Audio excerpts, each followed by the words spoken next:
ये हमने मेहमान नवाजी की है या चल ही नहीं पाई हमारी, ना बॉलिंग ना बैटिंग। अगर पहले में जीत सकते थे, अगर पहले में हमारे बल्लेबाज भी चल गए, लेकिन पहले मैच की भी पहली इनिंग के अंदर, दूसरी इनिंग में तो वो भी कुछ नहीं कर पाए, लेकिन बॉलर्स ने उसको बैलेंस कर लिया और पहले टेस्ट हमारे नाम हुआ। तो दूसरे टेस्ट के अंदर क्या हुआ, कहाँ कहाँ पे प्रॉब्लम हुई? सिर्फ कप्तानी के मसाइल थे या साथ में कोई और जो खिलाड़ी है वो भी नहीं चल पाया, ये भी एक वजह बनी? मेरा नहीं ख्याल कि कप्तानी का कोई ऐसा इशू है। प्रॉब्लम ये है कि हमारी टीम थर्ड इनिंग्स में जब बैटिंग करने आती है तो शायद वो बैटिंग भूल जाती है। 300 350 रन तो हम कर लेते हैं पहली इनिंग्स में, लेकिन दूसरी इनिंग्स में हम बहुत ज़्यादा स्ट्रगल करते हैं और ये रीज़न है कि हम ये मैच हारे हैं। पहला भी मैच हम हार सकते थे अगर हमारी बॉलिंग आउटस्टैंडिंग या एक्स्ट्रा ऑर्डिनरी ना होती।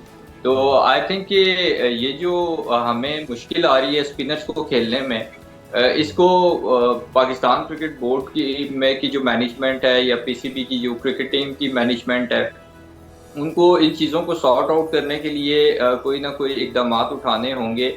आई थिंक कि बैटिंग कोच का रोल बहुत अहम है कि वो एटलीस्ट प्लेयर्स को ये तो बताएं कि अगर हम इस तरह की कंडीशंस में दूसरी टीम्स को ट्रैप करने की कोशिश कर रहे हैं तो हम एटलीस्ट खुद तो ना उस ट्रैप में फंसे।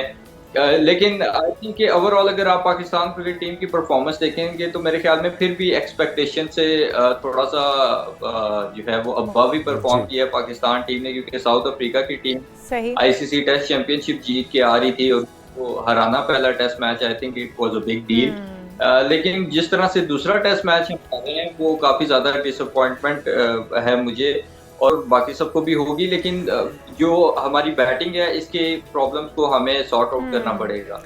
बिल्कुल सॉर्ट आउट करना पड़ेगा। लेकिन अहमद, हम अपने होम ग्राउंड में खेलकर अगर कोई अच्छी परफॉर्मेंस नहीं दे पाए तो हम बाहर जाकर किसी और मुल्क में जब खेलते हैं तो फिर तो हम कहते हैं कि पिच हमें पिच की अंडरस्टैंडिंग नहीं कर पाए हम, या हमें समझ नहीं आई पिच कैसी थी और वो पिच हमारे मुवाफिक नहीं थी। तो हम तो अपने होम ग्राउंड पर इतने ईजीली हार जाते हैं और प्लेट में रख के हम पूरी सीरीज़ या पूरा मैच जो है वो किसी अगली पार्टी को दे देते हैं। तो अगर हम होम ग्राउंड पर इतने कमज़ोर हैं तो बाहर जाकर हम चल सकते हैं या खेल सकते हैं? और किन जगहों पर हमारी कमजोरियां क्या क्या हैं? क्या आप समझते हैं कि कमजोरियों पर अब ओवरकम किया जा सकता है? अब हाईलाइट हो चुकी हैं कि हम होम ग्राउंड पे भी किन चीजों पर मार खा रहे हैं? देखिए, ये बात तो मैंने जब हमने इंग्लैंड को टेस्ट सीरीज हराई थी स्पिन ट्रैक्स बना के तब भी की थी कि ठीक है आप घर में तो चलें गुजारा कर लेंगे अपनी इज्जत बचाने के लिए स्पिन ट्रैक्स बना के टेस्ट सीरीज जीत जाया करेंगे, लेकिन जब आप ओवरसीज कंडीशंस में जाएंगे तो तब आप बहुत ज़्यादा स्ट्रगल करेंगे। और वो चीज़ हमने देखी भी कि पाकिस्तान जब साउथ अफ्रीका गया था तो हम बुरे तरीके से टेस्ट सीरीज हारे, वाइट वॉश हुए।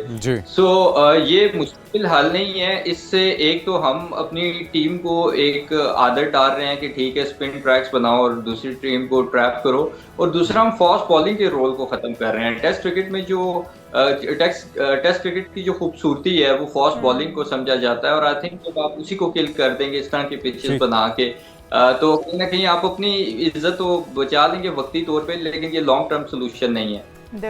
अच्छा, आपके ख्याल में अहमद फ़ौरन बाद हमने देखा कि जैसे ही हमने ये मैच हारा है दूसरा टेस्ट, उसके फ़ौरन बाद वनडे स्क्वाड का भी ऐलान कर दिया गया। बाबर आजम की वापसी हुई है, नसीम शाह की हुई है। आपको लगता है कि मेरिट पर वापसी हुई है?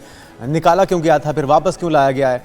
और T20 के अंदर भी आपको लगता है कि हमारे पास कोई और ऑप्शन नहीं बची या फिर वाकई में इनको निकालना गलती थी? अच्छा, कुछ लोग कह रहे थे कि बाबर आजम को टेस्ट परफॉर्मेंस की बेस पे लाया गया T20 में, तो टेस्ट में तो उनकी कोई बहुत एक्स्ट्राऑर्डिनरी परफॉर्मेंस नहीं है, एक 50 है। लेकिन T20 में लाना मजबूरी इस वजह से थी कि अनफॉर्चुनेटली हम अप टू द मार्क हमारी परफॉर्मेंस नहीं थी। T20 में हमने बाबर रिजवान, नसीम शाह इन लोगों को बाहर किया, खासतौर पर बाबर रिजवान को इंटेंट और एग्रेशन के नाम पे, स्ट्राइक रेट के नाम पे।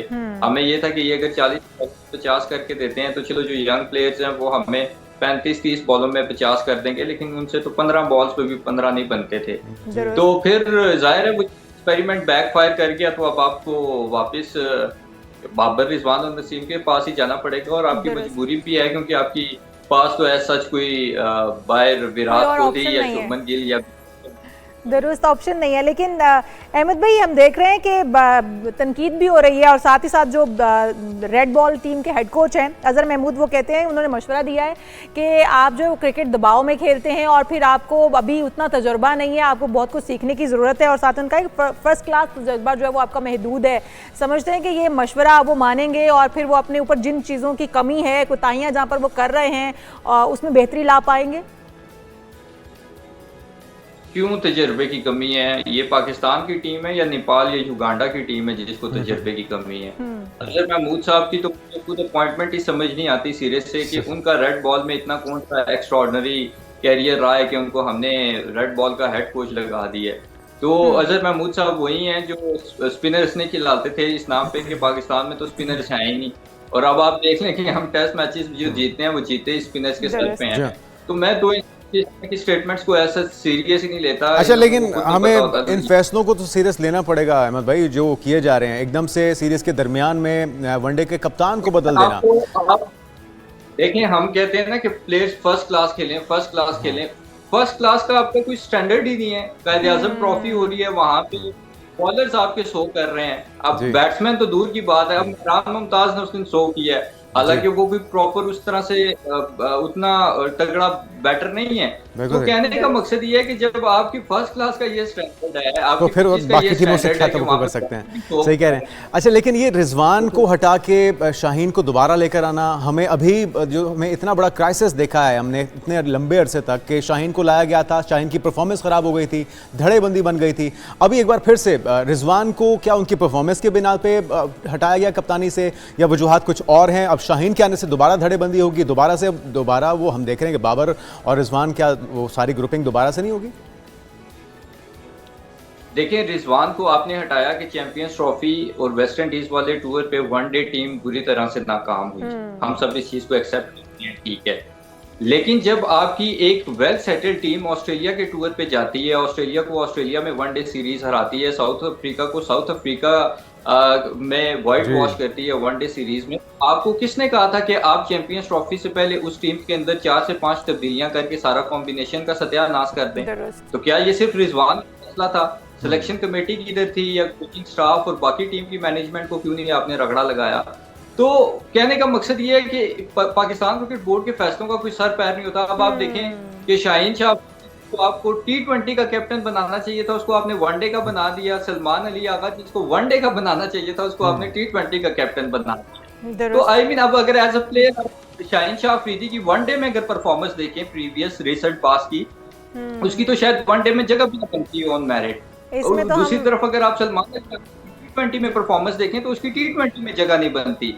तो इस तरह के प्लेयर्स को आपने कप्तान बना दिया। मेरे ख्याल में रिजवान के साथ वही ज्यादती की गई है जो शाहीन के साथ की गई थी, लेकिन उसमें अब टू सम एक्सटेंट कसूर रिजवान का भी है कि उसको जो एक अच्छा भला वेल सेटल्ड टीम आपकी बन गई थी, आपको ऑस्ट्रेलिया में जीत मिली, आपको साउथ अफ्रीका में मिली, उसको आपको कॉम्बिनेशन को खराब नहीं करना चाहिए था।